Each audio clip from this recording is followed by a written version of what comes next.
The visitor center at Fort Ashbridge hummed with the usual Saturday churn.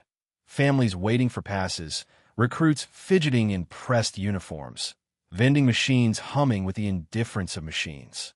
In the far corner, an older woman sat alone, her hands folded neatly over a canvas tote bag. She wore a jacket that had no place in the modern military. Olive drab, faded seams, a button replaced with thread that didn't match.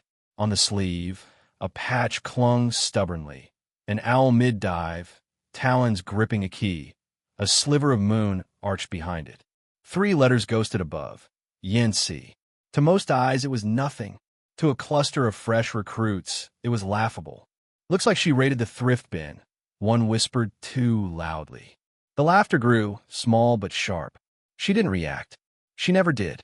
Every Saturday, she took the 9:45 bus, sat in that same seat, and waited.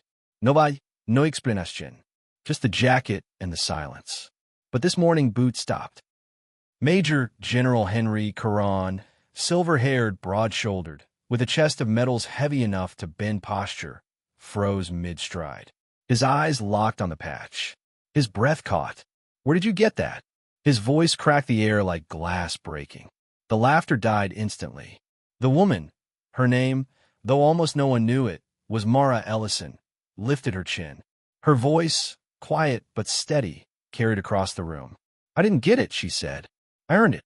General Caron approached like a man walking toward a ghost. The recruits shifted uncomfortably, unsure what they were witnessing. He gestured sharply. Everyone out. No one dared argue. Even the boldest recruit, a wiry kid named Tanner, who just mocked Mara seconds earlier, swallowed his words and filed out with the rest. Only Caron, the desk sergeant, and Mara remained. He sat across from her, not as a superior, but as a man humbled. His voice dropped.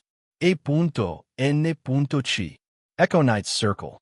That wasn't supposed to exist. They told us the whole unit was gone in 82. Buried. Lost. Mara's fingers brushed the patch. We weren't lost. We were erased. The words fell heavy, pulling silence into the room. She explained what no one here had ever heard. Echo Knight Circle was a unit formed for infiltration missions too delicate to leave fingerprints. She'd been the only woman chosen, fluent in 3 languages, invisible enough to pass borders, sharp enough to survive in shadows. She carried intel across landscapes that didn't exist on official maps. She delivered coordinates that ended a siege. She was captured, presumed dead, and exchanged 14 months later. And then, Mara said, her eyes fixed on nothing, my name was scrubbed. For security. For politics. For someone else's comfort. The jacket was all that remained. The general's throat tightened. "Why didn't you come forward?" "I did," she said softly. "But when no one listens long enough, you learn to stop speaking." General Caron summoned someone he trusted, Dr. Ira Morton, head archivist. She arrived with a gray box and the nervous energy of someone carrying contraband. Inside were scraps, thought destroyed, a photocopied patch, a blurred photograph of Mara in her 20s, and a cassette tape marked market/OWL/key. They played it. Static first, then Mara's younger voice. Lane 4. "Moon's thin tonight." Another voice replied. Keys turned both ways.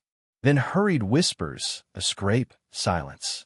The mission lived in those seconds. Proof that Echo Knight Circle wasn't a rumor. It was flesh and blood.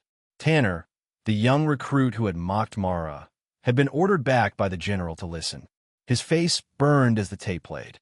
When it ended, he stepped forward, voice trembling. "Ma'am, I didn't know. I didn't see. I'm sorry. Truly." Mara looked at him with something like patience. "The world trains you to laugh at what it doesn't understand," she said. "The measure of you is how quickly you learn when you're wrong." 6 days later, something new adorned the visitor center's blank wall. A frame with Mara's younger photograph. A plaque beneath. Mara Ellison, Echo Knight Circle, 1980 to 1981. Service without record. Valor beyond recognition. Beside it, a shadow box displayed her original patch. Below, a small inscription. Some heroes carry medals. Others carry silence. Both weigh the same.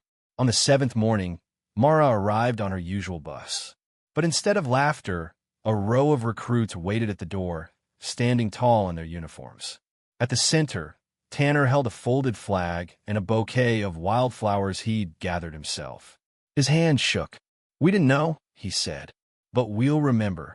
Mara's eyes lingered on the plaque. For the first time in years, her smile carried warmth.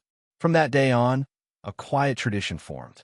Each Saturday, a different recruit would place something small beneath Mara's plaque.